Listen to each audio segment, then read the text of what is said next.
Good evening, everyone, and welcome to another episode of Mowing After Dark, a holiday edition here on the College Football Mafia Family and Network.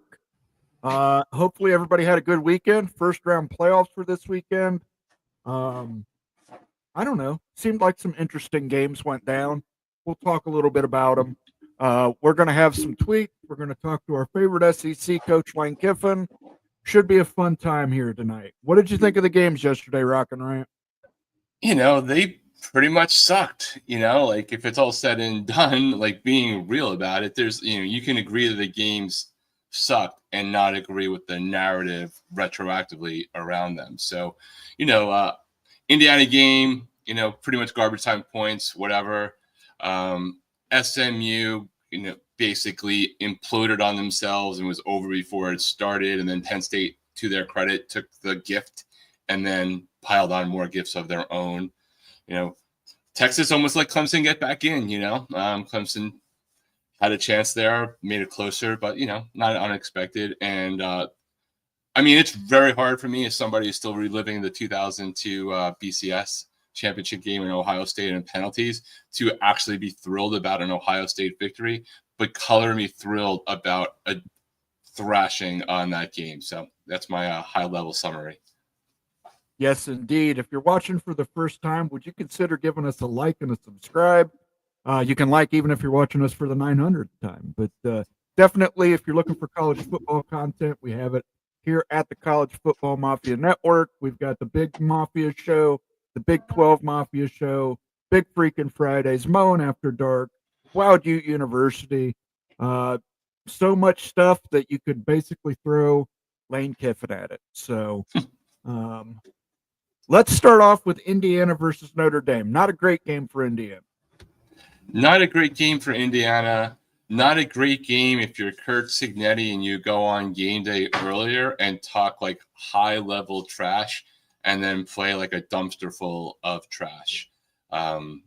So, it doesn't diminish their entire season. I still think they, earned, I'm not going to say deserved or best. Like, I think they earned their way into it. I think you can have an argument, and I will never again, as I've said repeatedly, I will never cry for teams that are 10-16 in a 12-team playoff. Like, you did something along the way to either earn it or lose it.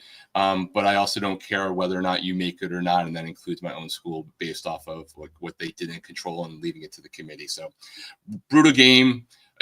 The worst thing about, to me, that game was that it happened to be a Big Ten and Notre Dame game on ESPN. And the world is very different if that first game is Tennessee versus Ohio State. The entire conversation the next day, to me, is very different.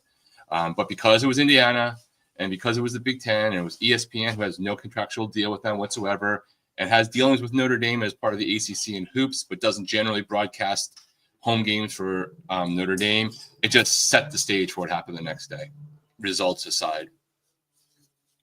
Yeah, it was really interesting. And I know you weren't one of these Miami fans, but on X yesterday, when the SMU blowout began, everybody had hypothetical matchups of who would win in the playoff. For those wondering, the SEC is undefeated in hypothetical matchups this offseason. But I heard from BYU fans and Miami fans as well that they should have been in. They should have been in over SMU. But what I can say is this. Those two teams were in the driver's seat. They were in the driver's seat. They basically lost games they couldn't afford to lose to make it to the playoffs. So, yeah, to me, those are out relatively for both those schools. Like, I found those like an outliers because the conversation was happening, right? And so therefore it opened up the door. But, for the most part on the Miami boards that I'm on and Discords and what have you, there wasn't a whole lot of conversation. There was some, but it was more about going backwards to the moment that Alabama jumped Miami specifically. I can't speak for the BYU fans, but there weren't a lot of people in Miami. Once SMU lost in that ACC championship game and got in, there wasn't a lot of relative chatter there. But once the conversation gets open, everyone wants to relive what could have, should have happened. Yes, and if you actually listened to the announcing yesterday and didn't get like me and turn it to a channel that did not have the announcers on it, throughout the entirety of the games yesterday, we were told how this playoff committee got it wrong by ESPN, who is partners with the SEC, but also Who's the media partner of the ACC? They were And half the deriding, Big 12. yeah, they were deriding Clemson and SMU for getting blown out. They were deriding Indiana for getting blown out to an independent Notre Dame squad. But I mean, for the ACC, you're a member of the ACC fan base. Well, maybe not the ACC, but you're a member of a team that's in the ACC. ACC. How does that have to feel to you if basically your media partner is telling you you guys don't belong, and our favorite SEC son does? Well, for me, it's just, if it was the first time that you were seeing that play out, it'd probably be one thing instead of just like confirmed what you already knew. Started with Florida State last year, right? And as a Miami fan, I'm not really wishing for Florida State's well wishes, but like I'm also trying to call balls and strikes as best I can. And they got screwed, and ESPN was part of that narrative. Whether you agree Florida State took it too far or didn't take it far enough after that, that's like a personal opinion, but ESPN did not do right by them. ACC commissioner did not do right by Florida State last year. They were silenced at the moment. But even if you went later into this year, before we even got to the controversies about the playoff, you could start to see once Miami lost to Georgia Tech a few weeks ago, suddenly Cam Ward, who wound up going to New York, was not in a ton of graphics about Heisman contenders. So it played itself out there. It played itself out on how many times Jim Phillips got on TV. At least he did that this year, which I'm sure pissed off Florida State fans. So to then see that narrative come in the conference, like, I'm not remotely shocked. It's expected. It's like the TASS news agency, Soviet era style for ESPN, SEC. You can't really spell most of them without the other. And it is what it is. It's ESP Ravda. Yeah, to me, it's like the golden child for ESPN is the SEC. The stepchild is ACC, and the foster child is the Big 12. And then the Big 10 is like the Hatfields and McCoys because they didn't sign a deal with them. Yeah, they don't like the Big 10. Stormy Cyclone, let's say hello to some people. Thanks, everybody, for joining us. I know we probably won't get a lot of viewership holiday season, but I want to thank everybody who did stop in. It is much appreciated. And if you were traveling for the holiday and listening to this on the podcast feature on YouTube, please make sure you travel safely. That would be greatly appreciated by all of us. Stormy Cyclone, I'm early, real early. And he's right. I basically logged in here at 2:00 to put my slides for the show on, and he was already commented in here. But I am on the road, but want to say that I don't want to deal with the ESPN SEC propaganda for 5 more years. Stormy Cyclone, here's my suggestion to you. If you're watching a local, I know you're an Iowa State fan. I assume you fall within Iowa State's media market. Turn on the radio broadcast. That's what we did. We shut off the announcers from ESPN, and we listened to Paul Keels with the call on radio.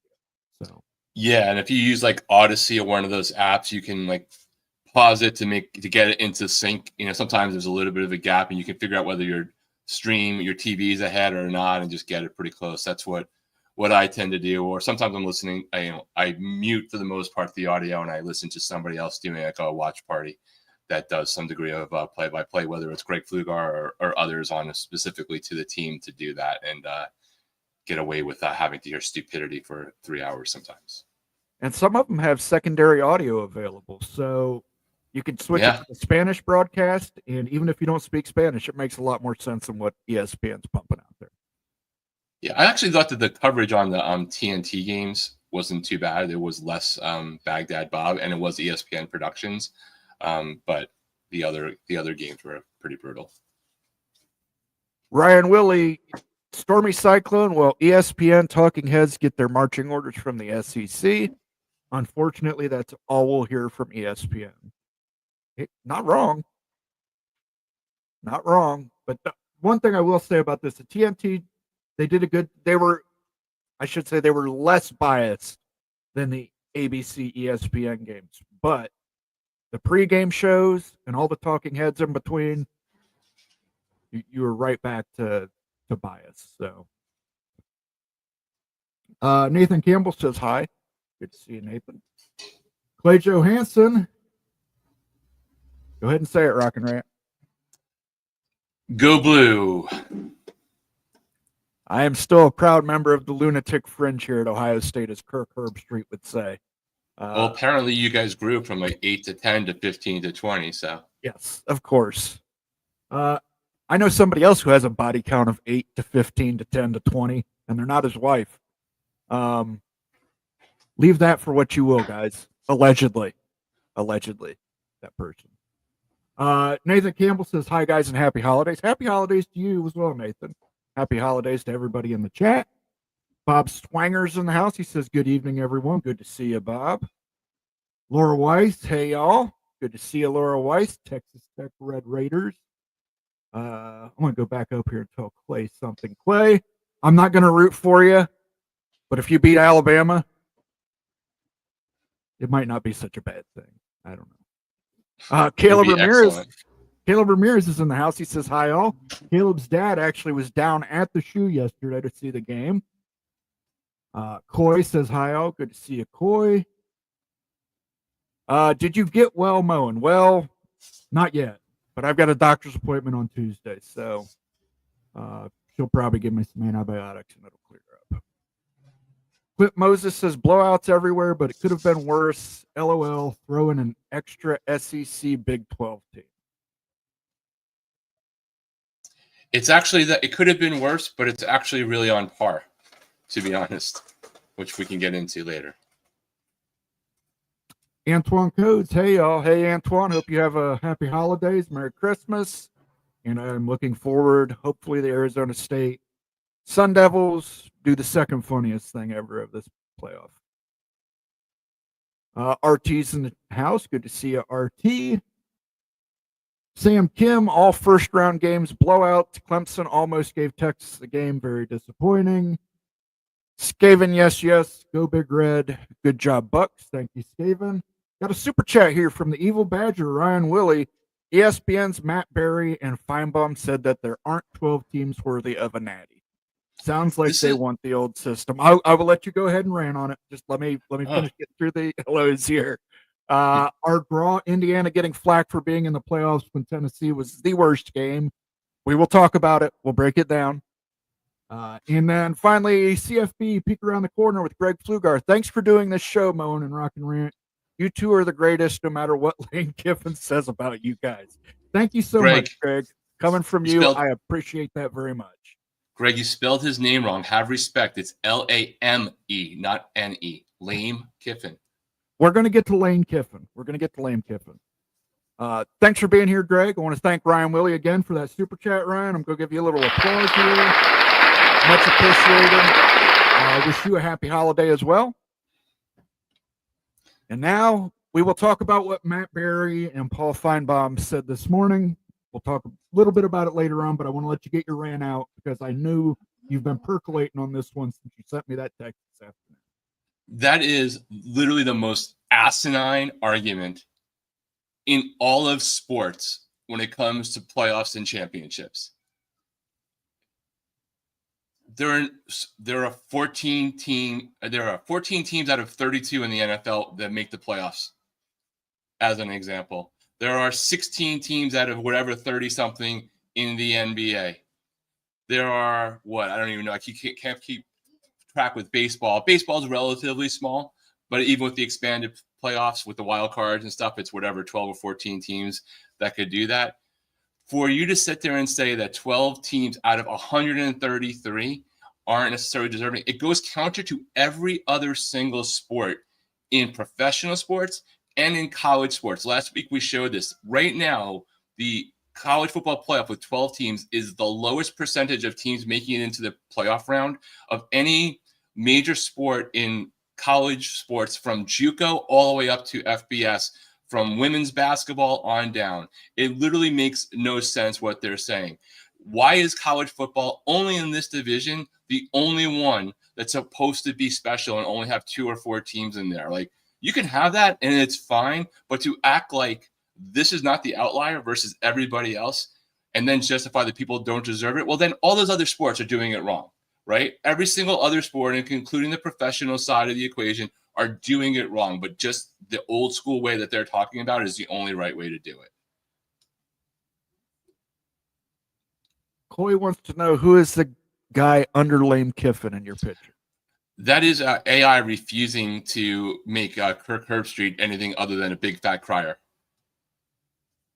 Yeah, no, I think that's a pretty accurate picture of the beloved Kirk Herbstreit from Columbus, Ohio, per the lunatic fringe. I even said to make it skinny, and AI refused. They said he's a big fat lying crier. Yeah. Well, he needs it for driving that big fat black BMW like an asshole. So, good for you, Kirk. Good for you. I think their point was some teams never really had a puncher's chance, but it's like that in many sports. We're not going back to 4. Absolutely right. In every Those teams sport, earned their way in. They earned their way in. They did not lose games.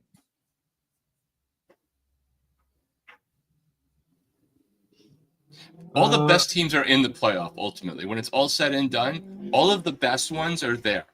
When you start getting past like the top 6 or 8 in this, you're arguing over semantics versus 3 or 4 others that could go either way. So, it's a balance between both of them. Maybe in some years it'll be more clear cut and you won't have the arguments, but you will always have an argument over the 3rd team in a 2-team era, the 5th team in a 4-team era, the 13th team in a 12-team era, and so on. Like, it doesn't really matter because what else are you going to talk about for 8 months after the season's over?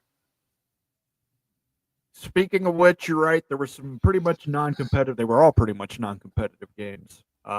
You had some facts and figures you wanted to put up here to show. Yeah, off. let's add me to the stage, and we'll just rock through. So, like, the game sucked, right? Like, I'm not doing a hindsight about who should or shouldn't be in, but they were disappointing if you're looking for competition.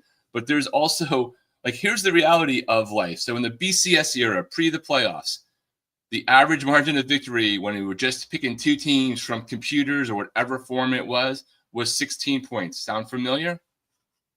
So let's go into the last version of this. So in the 4-team era, the one we just got out of that we've had for the better part of a decade, in the first round, which is also the semifinals, the 14, 2 against 2 teams, 2 games to lead to the championship game, the average margin of victory was 17.6. I think it was about 19 or so, a little bit more than 19 yesterday, which also makes sense because you're taking essentially teams 1 to 4 that theoretically would have been a little bit more stacked.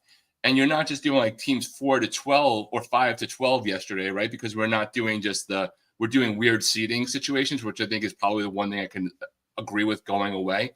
So you might expect that the range of margin of victory based off of past history would go a little bit higher in that situation.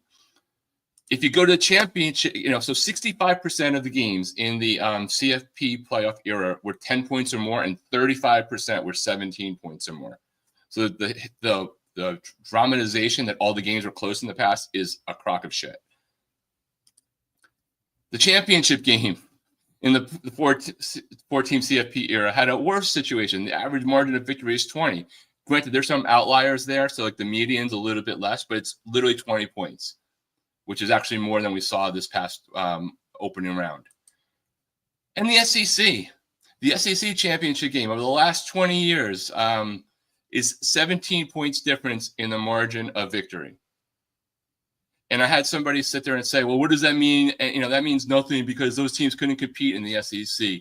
It means everything because theoretically, most of the time, the SEC championship was between the 1st and 2nd teams in the SEC. It was division, so it's not exactly apples to apples.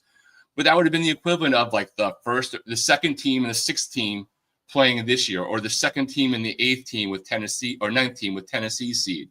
So it's been the same way in their championship game too. But anyway, those are facts. Those are just the numbers. It doesn't make the games any better than we just experienced. There have been amazing games, and maybe there'll be some amazing games in the on New Year's Eve and New Year's Day. And it's also just 1 year. We have no idea what's going to happen next year, right? Like, if you think you know what's going to happen, then like just think about what teams like Florida State had to experience, where they got completely screwed last year, and then this year their record like went completely upside down. Or reverse it, Indiana was nowhere last year, not even on the radar heading into the season, and this year they were good. For all we know, there'll be a lot more teams that are way competitive, and there'll be a clearer definition, and the opening round will be great, and it'll average out to be where we want. But anyway, that's the actual numbers. Anyone shocked by what happened yesterday? Disappointed, yes, but it's right in line with what's happened in the past.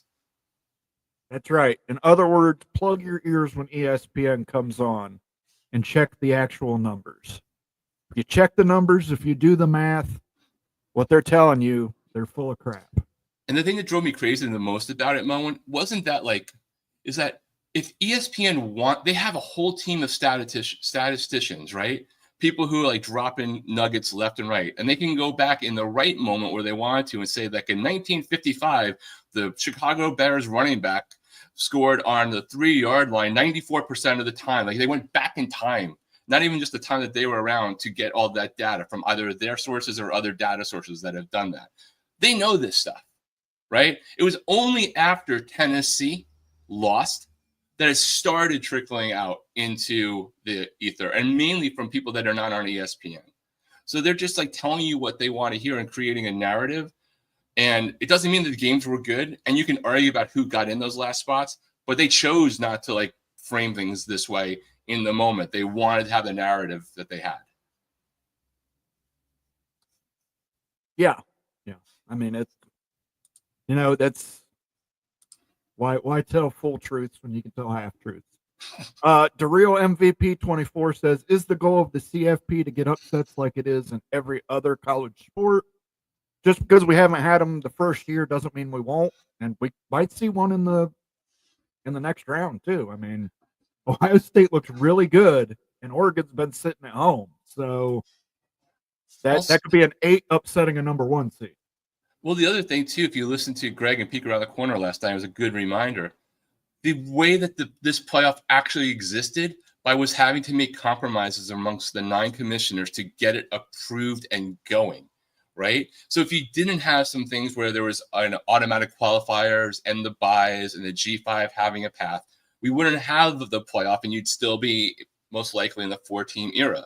Now that it happens, you make adjustments. This is, in my lifetime, we've gone from AP guys voting for one, coaches voting for another, computers doing it, 6 computers, 2 computers, playoffs with just 2, playoffs with just 4, and now we're in the playoffs. Things always evolve and change. It has not been static on the way things have done over the last 60 years in college football. Yeah, and let's be honest. If it was a 4-team playoff, you would probably have 2 SEC teams in there. Jen Knowles in the house. Happy holidays, Jen. Good thing University Tennessee Knoxville came out pregame with no shirts on. That showed them. Yeah, I think it was foreshadowing that they were going to be exposed. There you go. And they certainly were. Maybe they should have wore some shirts out on the field. Have some common sense. Jen's from down near that part of the country, so I'm glad we could add some holiday cheer for you, Jen. Sam Kim says, got to get rid of the auto seating. Hopefully Big 12 and the ACC don't veto it. They probably will. They might do it, but I'm always, to me, if 12 SEC teams should get in, they should get in, right?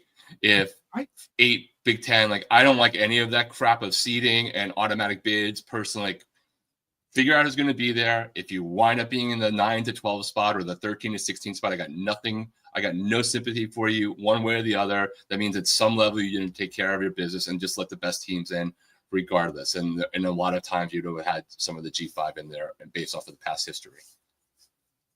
Patrick, good to see you, Patrick. Tennessee got blown out. Proof that lower-ranking SEC teams like Alabama and South Carolina didn't belong. You forgot to include Ole Miss in there, too.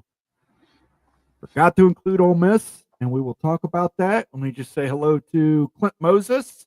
SEC needs to accept their role as underdogs so we can all enjoy upsets again. And Illini Ted dropping in to say ILL. Hello, all. And I will say I-N-I back to you. But now let's get to everybody's favorite coach, Lane Kiffin. Here we go. And just he does look like the cartoon, honestly, just without the Ole Miss. There you go. And we included a little quote from Ole Miss head coach Lane Kiffin in case you forgot about this. Go read your fucking rights about mental health. We can kick you off the team. Humanitarian of the Year and Ole Miss head coach Lane Kiffin when one of his players took a 2-week break for mental health reasons. Go read your fucking rights about mental health. We can kick you off the team. And there's actually audio of it. This is not phrasing it. This is actual reporting. So let's start off December 20th, right out the gate, Lane Kiffin. Loving us all. Really exciting competitive game, CFB playoff. Great job. That was during the Penn State, that was during the Notre Dame, Indiana game. Notre Dame, Indiana. Then the next day, Penn State, SMU. Way to keep us on the edge of our seats, committee. Riveting. A little later on, Jordan Rogers, he retweets Jordan Rogers, and Jordan Rogers had this nugget to say, yup, Ole Miss should have been ranked below Bama and should have been on the CFP hands down. Ole Miss should have been in the college football playoff, according to internet genius Jordan Rogers. A little later on, Texas beats Clemson. Lane Kiffin, let's go Vols. Internet silence for 16 hours. He posted a couple little memes here of inspiring quotes. And then he doubled down. He said, Paul Finebaum, he retweeted on 3, which is what we talked about, the segment we talked about earlier. Paul Finebaum rips college football playoff committee. So far, the CFP selection committee has given us some blockbusters. Take a bow. Now, I just wanted to put this here for everybody to look at. Ole Miss finished with 3 losses, 9-3. They finished 4th in the SEC. Let's look at some of these losses they had. They lost to 15th ranked in the SEC, Kentucky. Number 15 in the SEC, Kentucky, out of a 16-team league. They lost to Kentucky at home. They lost at home to Kentucky. They lost to LSU, who ended up being tied with them for the 4th in the SEC. They lost to LSU at LSU in overtime. That's the same LSU, by the way, that Lincoln Riley beat. Lincoln Riley and USC beat that LSU team. And then everybody was saying at the beginning of the season, Billy Napier, he's out on his ass at Florida. Well, good news for him because he was able to beat Ole Miss, Lane Kiffin's great team, and Florida finished 10th in the SEC. So here's a guy who lost to the 15th team and 10th team in a 16-team conference, but he thinks he deserves to be in the college football playoff. Make it make sense. It can't make sense. And the thing is, like, everyone had their moments, all the other teams, of like politicking. That's what they all should do. But you're only hearing tears. Like, I'm not hearing tears from South. I mean, I hear fans and stuff, but I don't hear, overabundance of tears coming from Shane Beamer in South Carolina, who probably has in some ways a stronger argument, though the head-to-head comes back to bite them. And yes, there was like moments of people, from BYU and Miami and a couple of others who are advocating for getting in the spot. But I didn't hear Mario Cristobal or, the BYU head coach openly rooting for anybody yesterday, right? Like it's a cult, especially a school that fired your ass. I mean, that you left in wait, I don't even remember anymore because did he get fired on the tarmac for that one, or was that the SC one? I can't remember anymore. No, Lane Kiffin got fired on the tarmac for the USC game. Right. So he quit. He left Tennessee hanging, right? And he went to SC, and now he's out there like cheerleading for a competitor in his own conference. Like, I just think it's kind of weird, but he's maybe in the bubble, it's fine. Maybe in the recruiting circle, it's fine. But like, he was getting dragged by pretty much everybody else across college football yesterday and last week and 2 weeks ago too. Yeah, definitely interesting. But let's keep going here. This is everything we have on Lane, but it'll come up here. We're going to SEC. Start with SEC Unfiltered from the SEC Network. The How Will Tennessee Handle the Cold Weather crowd sure is quiet after this video. And there you go, Jen. That's for you. You get a look at that shirtless guy from Tennessee rocking the beats and just a headscarf and going shirtless at Columbus Stadium. And then here's our relative friend, Paul Finebaum, who looks like his mother had sex with a Galapagos tortoise. So far, the CFP selection committee has given us some blockbusters. Notre Dame led late over Indiana 27-3, and Penn State just went up on the committee's final team 28-0 at the half. Take a bow. Keep those numbers in mind. Clay Travis, another friend from ESPN, the College Football Playoff Committee after these Indiana and SMU performances. Then we get the little meme of Homer going into the hedge because Ned does not want to go down to the pitch and putt. Then we get Chris Lowe from ESPN. We'll see how the games go, but Vol football fans have done their part. The shoe is full of orange. No, it wasn't. But we'll get there. We'll get there. Consistency is the key, people. Remember this. Consistency is the key. Peter Burns, Indiana's Big Ten schedule, lost to the 4th-ranked Big Ten team by 23. Beat 7th-ranked Big Ten team. So, he truncated it. Tennessee's SC schedule. Lost to one of the 2 ranked teams they played. Lost to 11th-ranked SEC team. Beat 4th-ranked, 10th-ranked, 12th-ranked, 13th, 15th, 16th. And their 10th-ranked team happened to be Florida, and they were playing at home, and they needed to go to overtime to beat Florida at home, who Miami had to go play, as one example, in Gainesville and beat by 24. Shared competition.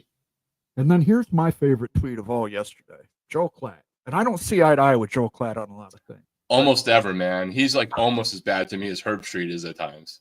But I think he played this one incredibly well. Lane Kiffin got absolutely bodied and ratioed by this tweet. If your team played half as well as you tweet, you would likely be in. Is he wrong? Awesome. It was awesome. It was awesome. They blew it just like a few other teams blew it. It was in their control, and they blew a game they should not have lost. And if I'm not mistaken, the game that they should not have lost was actually at home. Right. The Kirk Herbstreit doesn't want people to get tied up in the wins, guys. Don't get tied up in the belief about wins. David Ubben, next year's CFP bracket already leaked somehow. The internet has spoken. And there we go. We got a 14-team bracket, all SEC. Seems about right. Yeah. Like justice has been done in the world. ESPN, maybe Paul Finebaum will shut up about that. For narrative consistency, this is from Pat Forty, great writer. I suggest you follow him, read his articles. He does a great job. For narrative consistency, I guess it should be said that Tennessee is proving it doesn't belong in the playoff and the SEC is overrated. Am I doing this right? I think he was doing it right. I think that's like at least he's being intellectually consistent. Consistency is key. Remember that. Pat Forty again. This is a seal clubbing. SMU started better than Tennessee. Indiana started better than Tennessee. Clemson started better than Tennessee. Went to go check the lie detector. No lies detected. No lies were told. Nicole Auerbach, another one I generally don't agree with. People have been complaining for weeks about a team that lost to this Tennessee team not being in the playoff. Alabama getting caught up. Brett McMurphy, how many points does a team need to be ahead in the 12-team playoff before they use a running clock? And this was tweeted when Ohio State was up 21. And let me just say this. If the ref had properly called a defensive pass interference when that guy from Tennessee basically sodomized Jeremiah Smith on the field, they probably would have been up 28-0. And then Mike Farrell Sports, SEC looks like shit. Am I doing this right? Joe Klatt, can Vol football get a late score so that they don't lose by the biggest margin of anyone in the CFP this weekend? And they did. They got garbage time points, which I will say is more than SMU. SMU, yes. I had the over, and you fucked me. Yeah, but you guys also put in – Ohio State also put in like your third and fourth string, and I don't think that was the same situation completely. I believe that the Ohio State fans are giving the Vols an SEC chant as they head toward a 4-score lead. I did not include it on here, but there was a great thing I posted on Twitter from a Tennessee fan. Somebody was screaming about how Tennessee fans were chanting SEC instead of taking care of business on the field. And another Tennessee fan had to inform them that that was the the Buckeye fans that were clearly the minority at that game that were chanting SEC and being sarcastic pricks. Josh Pate, another great guy. Love to watch his show. The Tennessee takeover has ended. That was in the third quarter, guys. You drove 5 hours from Knoxville. You paid $500 for tickets and hotel. You spent all Friday night. And let me tell you something. I did not hear one good report about Tennessee fans from Friday night. I heard they traveled in packs. They took over restaurants. And this is the one that really gets me. Did not tip. Didn't tip. 15% is the bare fucking minimum, guys. You can tip a server. She brings you a beer. She brings you food. You tip her. Your bartender pours you a drink. Leave a tip in the cup. Come on, guys. Act like you got some sense, even if you ain't. Brett McMurphy, outclassed Indiana, only lost to Ohio State 38-15. Mighty SEC member Tennessee losing to Ohio State 42-10. Gotta love it. Brett McMurphy always on point. And this is just a sample. You guys can go out there, search Twitter yourself. That salt is out there. If anybody's traveling for the holiday weekend, there's enough salt from ESPN that'll coat all the streets in America. Should be safe travels as far as that goes. Now we get to go talk to our favorite subject here, Paul Finebaum. If you're wondering, in this picture, he was just told that the live rodents soaked in children's tears he usually eats before pregame would not be arriving. I don't even know where to go with them, Tennessee. By the way, for those who didn't know, Paul Finebaum got his degree from Tennessee. And I really don't care at this point. It's an alma mater and you don't care. Because I think most reasonable football fans knew that they were going to struggle in that environment, just like they've struggled in every other environment this year, other than Vanderbilt, where they had more fans. So that's just a flaw in the Tennessee system and the maturity level of Nico. All right, so let me start here. Reasonable football fans. Yet you think here, if Paul Finebaum was as smart as he tries to pull himself off as, maybe he would say on his radio show, tell those Knoxville fans to have some reasonable takes on it. I can't find. I looked. I couldn't find a clip of it before the game. He never said it once. You wouldn't be able to find it. I looked as well. I literally put streaming links into ChatGPT things that could scan the whole transcripts, and it isn't there. Yeah. There might be like conversation about who might win the game, but it's not there because he's full of shit. And here's the other thing I like. That's just a flaw in the Tennessee system and the maturity level of Nico. The only reason you guys had any points in that game was Nico. He was your offense. He was your running game. He was your passing game. Jesus, do you want him to stick a broom up his ass so he can sweep up as well?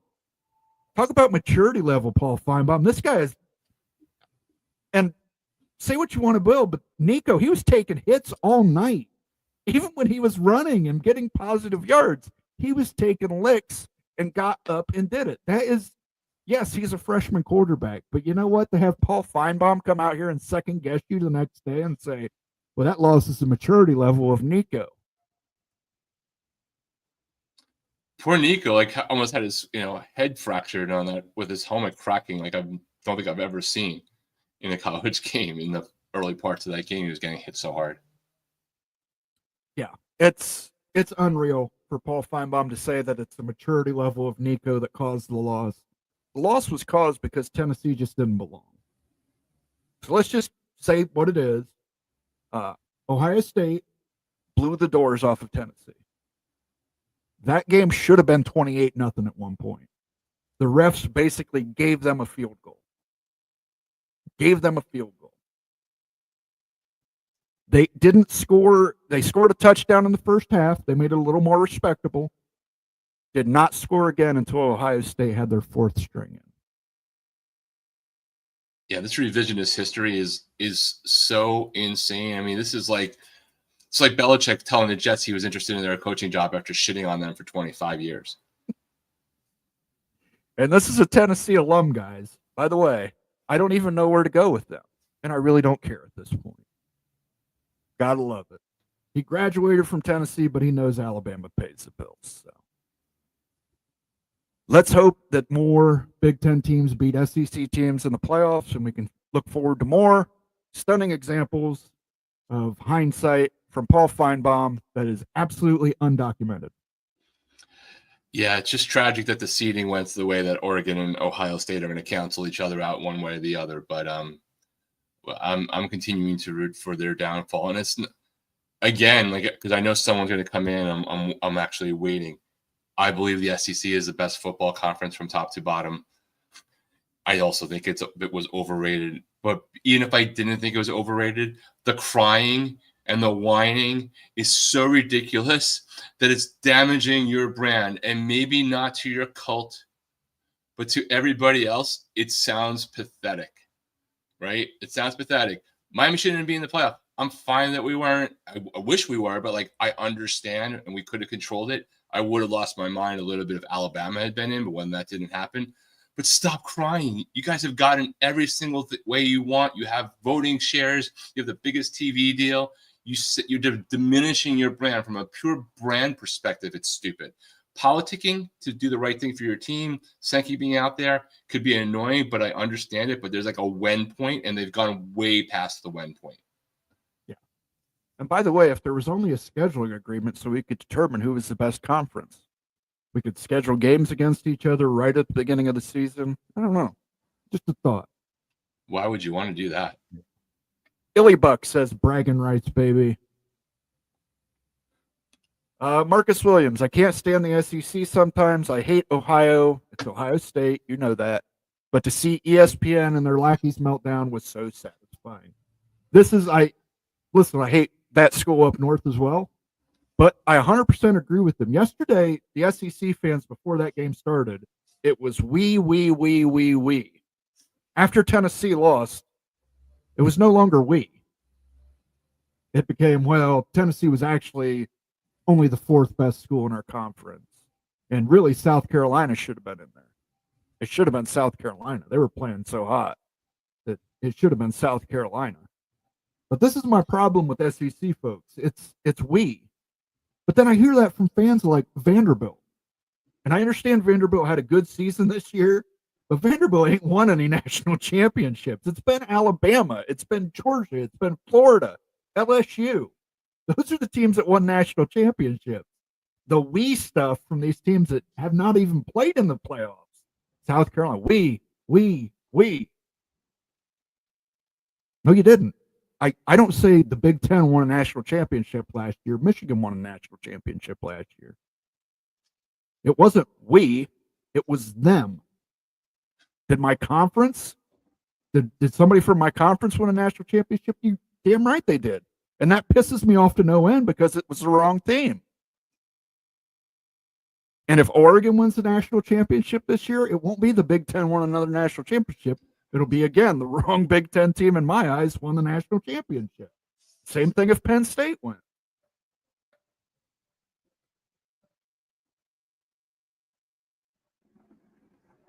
Billy Buck and the refs, yes. Bad referees last night. That's probably the only thing we could all agree on across college football this season is that it's hit a tipping point that something needs to get done. It was bad. There was just bad officiating all around.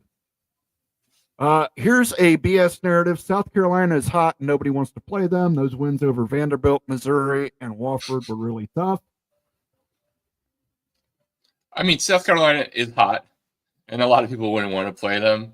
That doesn't take away the fact that some of those games are sketch, but every team has that. Like that's a selective part about it, right? Like we can all say that about pretty much every team because everyone has a few cupcakes on there, and you're stuck with whatever your conference schedule is given to you, right? Like especially in this non-division era, like you're going to get who you random luck of the draw. Like Indiana was fortunate or unfortunate to get what appeared to be a cakewalk schedule, but the flip side, Alabama thought they were scheduling a really good Michigan team this year, and it turned out not to be a really good Michigan team. But hey, they had Mercer, so it all balances out. And here's the point. I made it on Greg's show last night. I'll make it again. They talk about uneven scheduling. Yes, Indiana did not have a great schedule this year.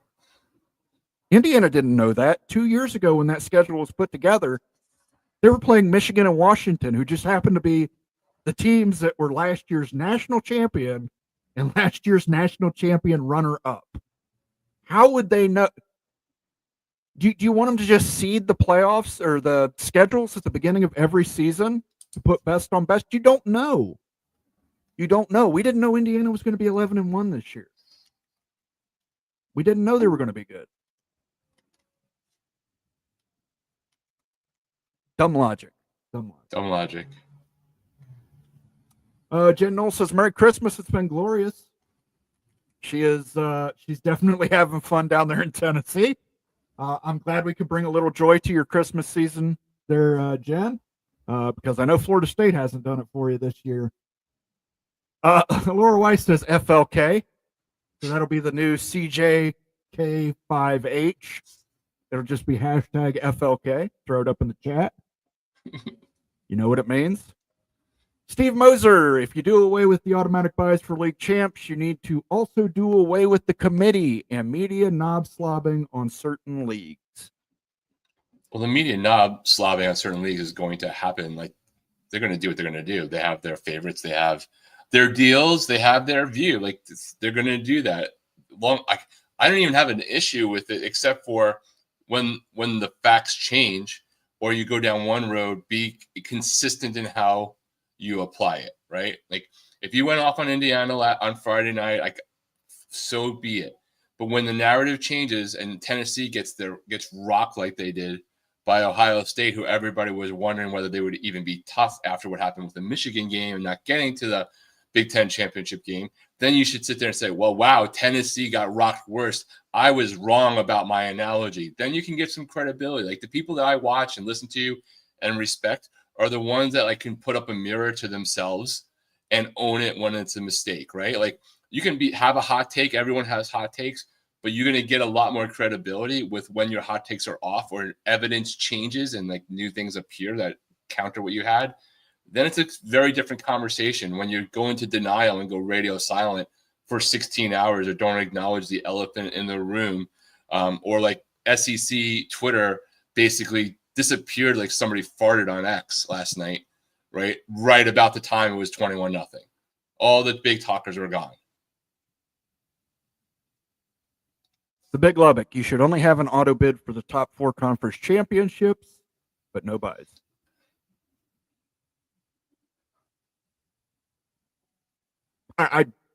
Again, I talked to Greg about this last night.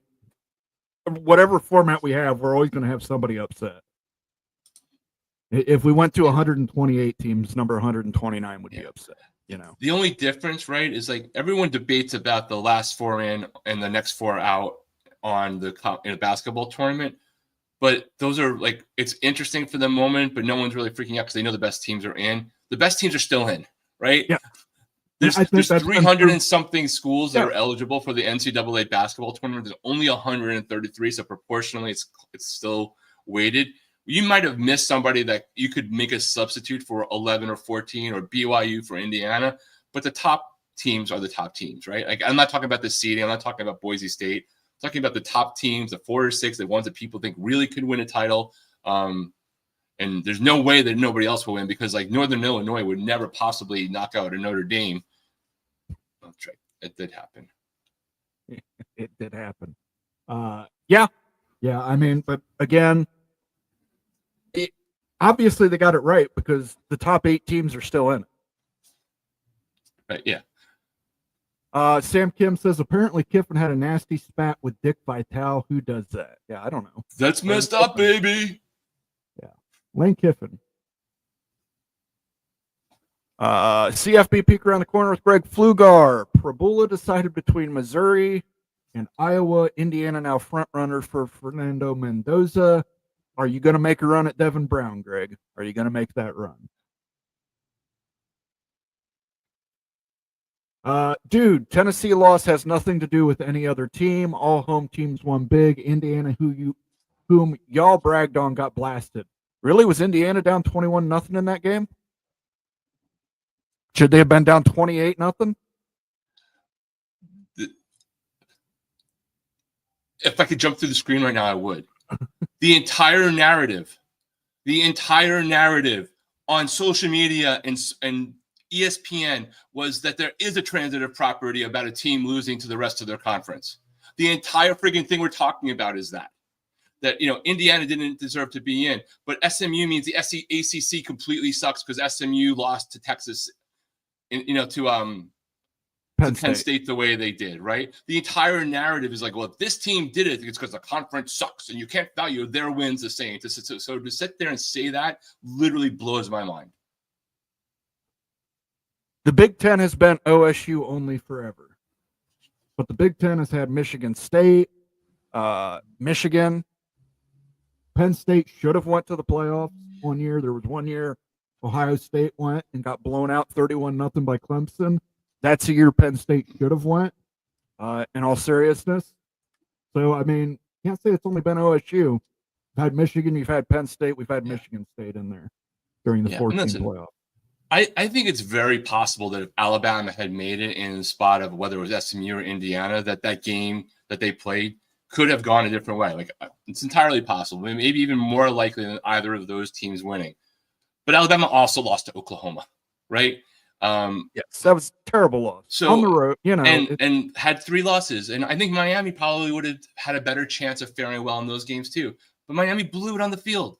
We put it in the hands of a committee. So it is what it is.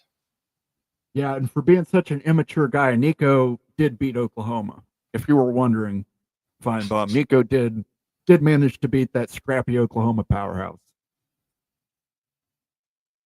Illy Buck says, stop your whining lane. Ole Miss should join the Big 12 so they can make the playoffs then. Now, if Lane Kiffin's coaching them, I don't think they make the playoffs in the Big 12. Well, here's the thing. It is interesting. Everyone did say, if on a sort of related tangent, everyone said that Ole Miss was all in for this past year, and obviously that did not happen.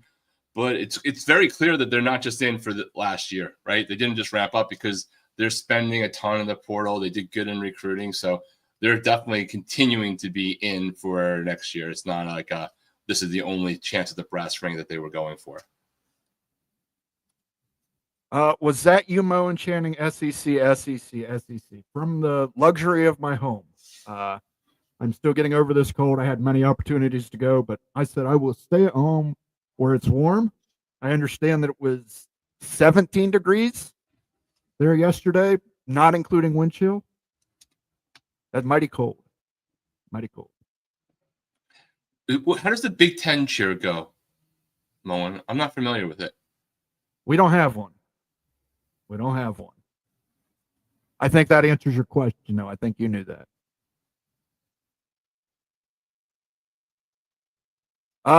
Illini Ted says, I enjoyed OSU's pettiness playing Rocky Top near the end of the game. There you go. Again, karma has a way of coming back on people. You show up in town and you treat the locals bad. You end up leaving in the third quarter for a 5-hour drive home. $1,000 lighter, but don't worry, you save $10 in not tipping that waitress or bartender. Tech beat Arizona State and Iowa State. Spit the bit against TCU and Baylor. Yeah, you got to win the games that are put in front of you. The argument is that Indiana didn't beat anybody, but you know what Indiana also didn't do? They didn't lose to nobodies. They didn't lose to Kentucky. Didn't lose to Oklahoma. Clint Moses, I was pulling for Tennessee to win too. Big letdown by SEC. The fan bases set it up like T-ball. You're right. I don't disagree with you, Clint Moses. And I get it. I'm an Ohio State fan, so it might be coming like I'm gloating, but Stormy Cyclone says the 14-team CFP is bogus. It needs to be 16, so ESPN and SEC have all their teams in. I think that will stop their crying. Everyone else can play football in the real world. Yes, might as well. They were giving them a figurative suck-off on ESPN all weekend.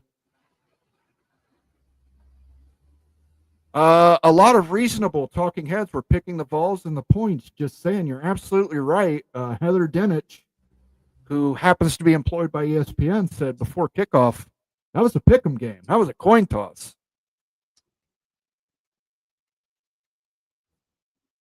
Illini Ted says revisionist history, Paul. How did those earbuds stay in those huge things? He's talking about Finebaum's ears. Great question. How does that head fit so perfectly up his ass, too? Keep chopping. He's not a freshman at this point, about his 25th game, right? I think he's still a freshman. I think he's a redshirt freshman.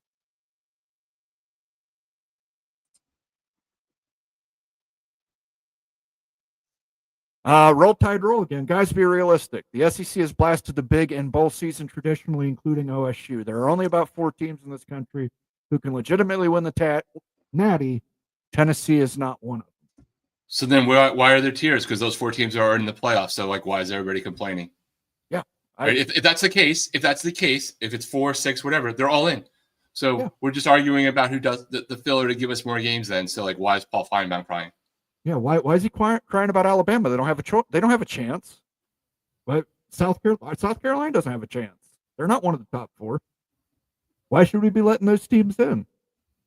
And again, 75%, we did the math last week, 75% of those appearances in the 4-team playoff was one school, Alabama. Not exactly the SEC conference. It was much more lopsided than people would like to believe.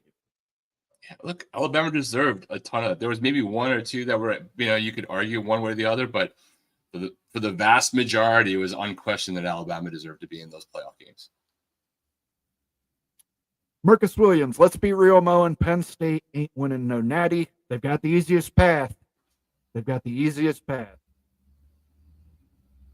Sorry, Boise State, but look, Penn State's going to probably dominate you. They will get up in the box and at the line and stop Genty from running, and I don't think you can beat them passing. So SEC plays 4 cupcakes, and that is a huge advantage. Let them play on a level playing field, but we know SEC will never do that because playing cupcakes in Week 12 is a huge advantage. By the way, if you were wondering, Ohio State's out of conference schedule the next 8 years, Alabama, Texas, Georgia. Home and away. Miami's out of conference schedule next year has Notre Dame and Florida to open. Is that out of conference with Notre Dame, or they consider that you're one of Notre Dame's ACC? It was scheduled before that whole thing was done. But it's still it doesn't count as a conference game no matter what. That's a scheduling agreement in terms of that. It's never a conference game. It's not a loss for the conference. The conference name that my team belongs to has 0 to do with my identity. Just don't get the mindset of many SEC fans. I don't either. It's cool to be proud of your conference. Very cool to be proud of your conference, but there's a lot of SEC fans out there that their teams haven't won anything, and they're chanting SEC. If you're a fan of Mississippi State and you're chanting SEC, you need to really consider your priorities. Penn State has better odds than Notre Dame or Georgia in Vegas. That's true. I believe. What would Vegas guys know? What would Vegas guys know? Except they managed to pick that fucking over. Damn near perfectly. SMU missed a field goal. And even with that field goal, they would have been off by 1 point. Those guys in Vegas really crack me up sometimes. Me versus Echo Chamber series says, what's up, gang? Good to see you. Marcus Williams says, we know why SEC fans have this conference pride thing. It's really geographically, culturally, and politically motivated. I think it has more to do with that. Most of the fans in that fan base really haven't won anything. You've had Georgia. You've had Alabama. You had the 1 year with LSU. Florida when Urban Meyer was there.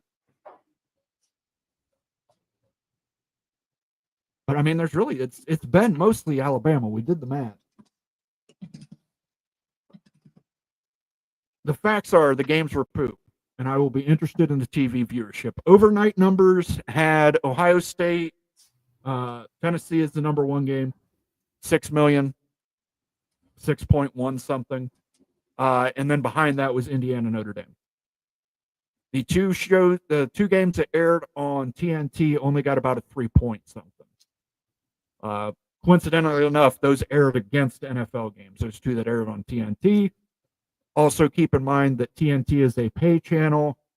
The other two games were shown over the air, free of charge. Yeah, and people just thought, everyone has a cable guide, but it's just not. You're not necessarily trained to go look for college football on those channels. But I'm sure they were fairly low, relatively, for the importance of the games to the playoff. Doesn't this feel like another Buckeye National Championship run like Urban's team 10 years ago? Got to get past Oregon first.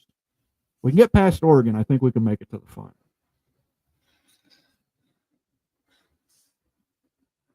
Sam Kim says, minus my team, the only things I care about in CFB is excellence and competition, way too many blowouts. AKA, all of the games were 7 or more point favorites to begin with, and it's completely in line with playoff games since the BCS era. And if you were wondering, every favorite covered. Every favorite covered, and then some. And then some. Most 16 seeds lose in the 15 seeds lose in the college basketball tournament. Every few years, somebody 15 or 16 wins. More often, 13 or 14 wins. But you know what? When those 15 or 16 wins, it's awesome. We all love it. We love it. So, don't be shocked if one year a 12 upsets a number 5. Clemson came close yesterday. They were within one score.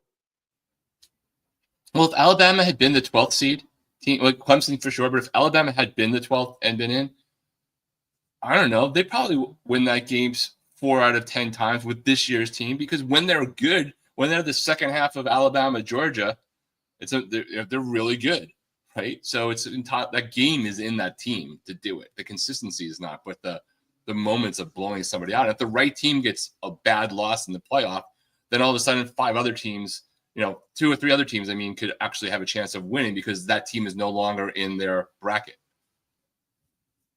Right on. We've got about 15 more minutes left, 10, 15 more minutes, guys, and then we're going to close it out. We've got enough mark here for me to read to the end. If you want to get your comment read, it'll have to be a super chat. I apologize. We had a lot of comments tonight. We had a lot of good viewership tonight. Again, if you're watching us for the first time, go ahead and consider giving us a subscribe. Even if you don't like what we say, we will say what we believe. And if you don't like what we're saying and you're watching on demand the next day, feel free to leave a nasty comment in there. Say that Moen doesn't know his ass from a hole in the ground. Say that Rock and Rant guy's a smarmy bastard. Say whatever. I don't know my ass from my elbow. The hole in the ground I leave for you.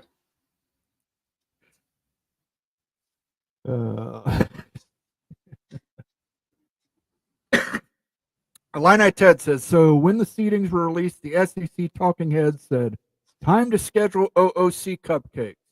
The first 3 playoff games, it was strength of record for the talking heads. What is it now after Tennessee? It just meant more. It just meant more. Tough conference. Michigan literally just won the Natty last year. We've been in the playoff the last 3 years. What is the Roll Tide guy talking about? You don't need to take it. You don't need to make it personal, Marcus. It's Patrick. Without auto bids, it would be an all big SEC playoff. You're absolutely right. Factually incorrect. Would it be? There are 3 teams. The only team that was an auto, Boise, was ranked in the top 12. Right? They moved up. SMU was ranked in the top 12, the final rankings. Arizona State was ranked in the top 12. The only one that was the result of an auto bid getting into the top 12 into the playoff was Clemson, which effectively bumped out Alabama.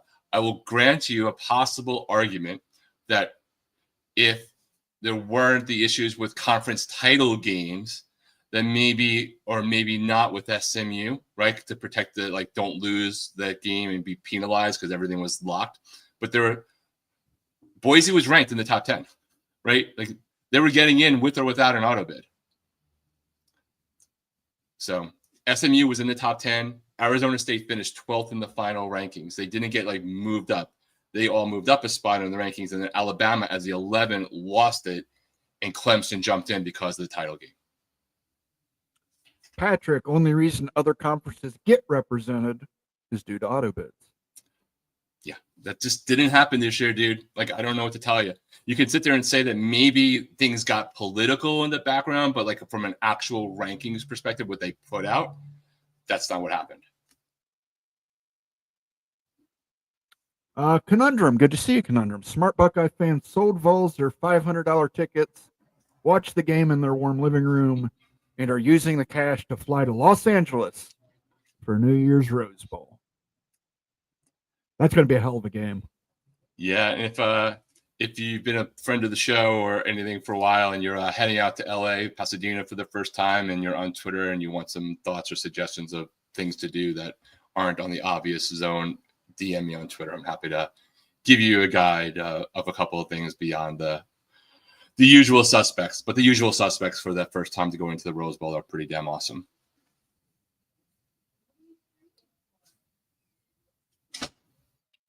Illini Ted, high tide guy isn't wrong. Tennessee is not one of the teams that could win the championship. According to my calculation before yesterday, they did have a 1 in 12 chance, however. Better odds than the lottery, right?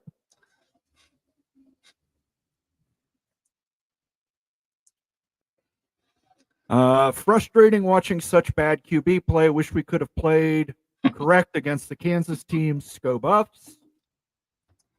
Again, you got to win who's put in front of you. I don't hear Colorado fans complaining, though. 3-loss team right there that's got quite a bit of talent on it. Golden Gophers playing Jeremiah Smith and Buckeyes at the Shoe, October 4th, 2025.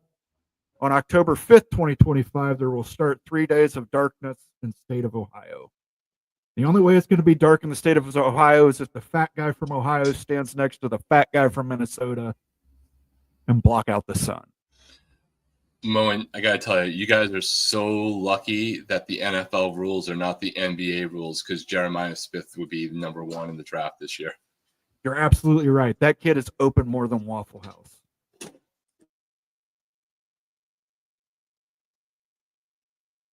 Me versus Echo Chamber letting Greg know that Minnesota picked their new RT from UK. Congrats. Kentucky? Powerhouse Kentucky that beat Lane Kiffin's Ole Miss? Wow. Almost beat Georgia if their coach had a spine. Yeah, if their coach had any nuts. Greg's laughing at the fact that Mr. Triple Extra Sexy over here is going to block out the sun with him. So, all right, Rock and Rant. We will let's go ahead and give our final thoughts and analysis. First round playoff games, lots of blowouts, blue bloods roll, but we got to see home games on campus, and it was home glorious. games. That was awesome. That was awesome. I think that's probably the biggest thing that's going to happen, right? Is that you don't want to be penalized being the 1 through 4 seeds for having a great year and not get that experience. So I think that does probably accelerate the move towards a larger playoff, and that, you know, maybe buys go away, but home games come, or some format, right, which would require 16, or maybe they change some parameters for, you know, not penalizing a team for doing so great or not having the experience that Ohio State was fortunate enough to have, or Penn State was fortunate enough to have, because it was great to do those. You know, we have a lot of time to debate these because we don't have the playoffs again until New Year's Eve. So we'll have another show in between. There's we start to get into some of the better bowl games between now and then. You know, I'm hoping that Stormy Cyclone will be sad, but have a good trip to Orlando for the Pop-Tarts Bowl, who's doing that account is awesome on social media. If you want to follow a good account, regardless of your interest in the game, because they just are doing marketing the way you should do it. But hope everybody has an amazing holiday, whether that's Christmas or Kwanzaa starting or Hanukkah starting, or if you're the Festivus crowd or any of the above. So, yes, indeed. There'll be plenty of football to go around this holiday season. You're right. We do have to wait until New Year's Eve for the next playoff game, but there's still lots of bowl games out there to determine stuff. Lots of rabid fan bases looking forward to it. So I would wish everybody a happy holidays, Merry Christmas, Happy Kwanzaa, Happy Hanukkah. Denwali, I think, is also this month.